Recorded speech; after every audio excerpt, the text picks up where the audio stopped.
Hello, my name is Mayana Peters, and I'm a sophomore psychology major from Bowie, Maryland. Music is an important aspect in everyone's lives, but why is that?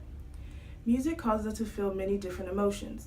Happy music makes us feel good, sad music makes us realize that there are other people who share our struggles, and calm music makes us feel relaxed. But why does music affect us so powerfully?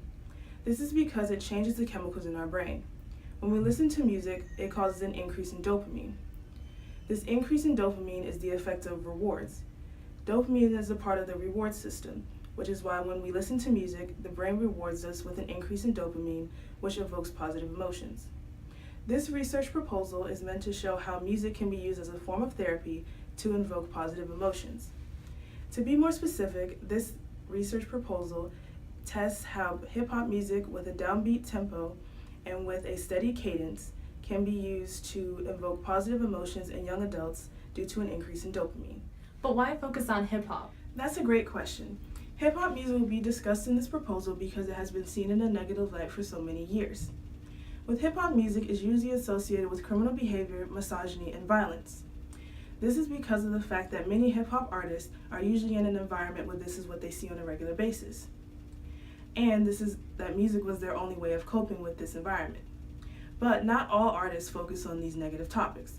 Some artists focus on positive topics such as self-respect, respect for women, unity, and hope. Participants of this study will include 50 undergraduate students, 25 females and 25 males who have a GPA between 3.5 and 4.0, since usually people with this GPA have a very high stress level. Participants will have experienced anxiety and low self-esteem. Criteria for participants with anxiety will include those who experience anxiety in class, while taking tests, speaking in class, etc., in environments outside of the classroom, such as restaurants. Criteria for low self-esteem: participants who have experienced feelings of doubt about their own abilities and body image.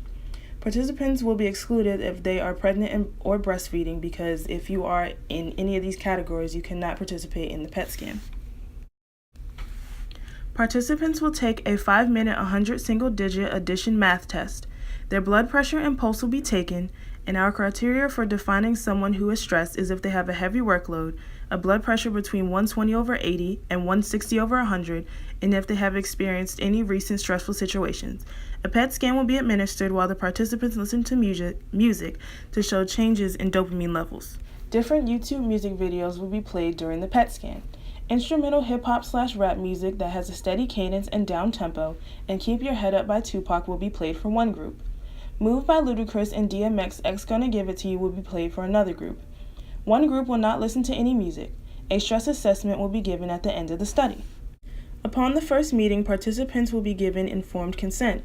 The consent forms include requests for the students' GPAs and explanation about the information that is needed for this study. Other information in the forms will include potential side effects of the PET scans and how to prepare for the PET scan, such as what foods to eat. These forms will be discussed and read aloud, and the participants will be told the location and time of testing and the conditions for the experiment. Emails will be sent including this information, and the students will be assigned to groups. Participants will be randomly assigned to 3 groups: the calm hip-hop group, the aggressive group, and the control group, which will listen to no music. They will be told what to do before the study occurs the next day.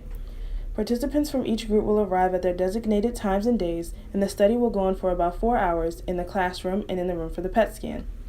There will be 3 days, and on each day, each group will come at around 12 p.m. Participants' blood pressure and pulse will be taken before the math test. After the test, participants will go into the PET scan room. They will receive 18F phthalate tracer through an IV injection, which they will have to wait an hour for it to be absorbed. Afterwards, they will be placed on the ECAT Exact HR scanner. Participants will receive instructions during the scan. The designated music will also be played. After the test is complete, the blood pressure and pulse of the participants will be taken again.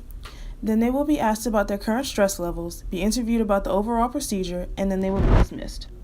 This is an image of the scanner that will be used during the procedure. This image shows how the tracer is injected. Once the tracer is absorbed, a gamma camera will show the radiation area and an image will be shown. A graph will be created that will show the change in blood pressure of the participants from each group. Another graph will show the change in participants' mood. Before the scan, participants will be asked if they are feeling more or less calm or stressed. After the scan, they would be asked the same questions. Finally, a graph would show how the levels of dopamine of each participant changed. This study tested the hypothesis that hip-hop music can be used to help with emotional regulation if it is structured properly. It further explains the way in which music affects the person as a whole, meaning that it explains how music changes brain chemistry and emotions.